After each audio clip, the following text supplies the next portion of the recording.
Right, from left to right, referencing receiver to alligator clips. We'll color code that.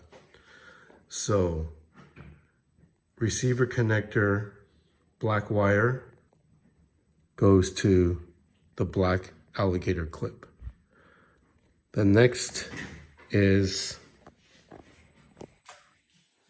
the red wire. The red wire goes to the red alligator clip. The next is the white wire. The white wire goes to the white alligator clip. The next is the yellow wire, or the orange wire. The orange wire goes to the yellow alligator clip. The next is the brown wire. The brown wire goes to the green alligator clip. On the corresponding side, you have the black wire going to the red of the servo.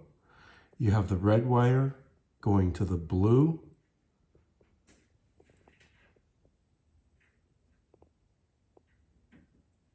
You have the green wire going to the, in this orientation, the potentiometer is the yellow, which is the most left connection. The yellow wire is connected to the middle connection of the pot, which is the red wire, or the orange wire in this case. And then the white alligator clip is going to the most right connection of the pot. So that's the brown wire in this case to the white alligator clip.